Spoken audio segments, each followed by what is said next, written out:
brevet plongeur 3 étoiles, rescudivé. Les formations ADIP sont reconnues partout dans le monde et permettent de plonger dans la limite de vos prérogatives jusqu'à 60 mètres, lorsque les législations locales le permettent, avec des paliers de décompression.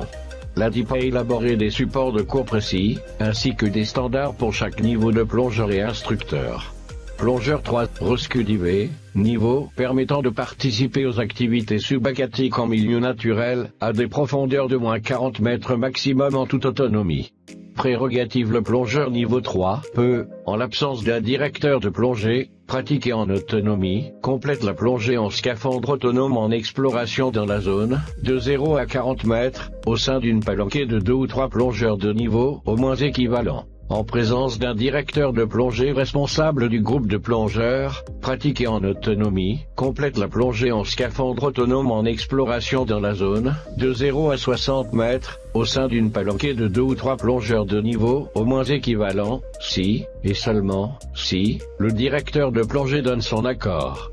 En outre, le plongeur niveau 3 peut suivre la formation et se présenter comme candidat au brevet de plongeur niveau 4, guide de palanquée, suivre une formation permettant de recevoir la qualification plongeur trémie ou recycleur fermé. Le niveau 3 correspond à l'aptitude PA 60 dans le code du sport. Plongeur autonome à 60 mètres, conditions de candidature. Les conditions imposées par le code du sport sont les suivantes: être titulaire du brevet de plongeur niveau 2, avoir plus de 18 ans.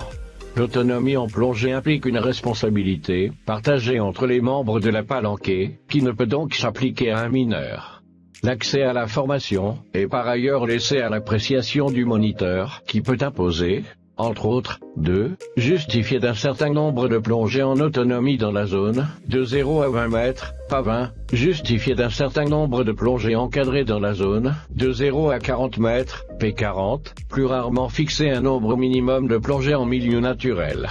En outre, certains organismes imposent de posséder un diplôme de secourisme d'État, ou interne à la fédération. La FFESSM impose d'être titulaire de la certification réaction et intervention face à un accident de plongée, RIFAP. La FSGT impose d'être titulaire du certificat d'aptitude fédérale de sauvetage et d'assistance nautique, CAFSAN. Épreuve, les compétences attendues du plongeur niveau 3 doivent lui permettre d'évoluer en autonomie dans l'espace lointain, de 0 à 60 mètres de profondeur, notamment planifier la plongée, en particulier, faire preuve d'une extrême vigilance quant à la planification de la plongée, désaturation, consommation, en tenant compte des éléments indispensables à ces profondeurs, froid, essoufflement, narcose, obscurité, etc.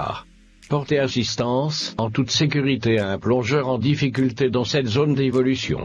À cette liste s'ajoute un ensemble de connaissances théoriques portant sur l'aspect théorique de l'activité, l'organisation de la plongée, les accidents de plongée, les procédures de désaturation, la réglementation, l'environnement sous-marin.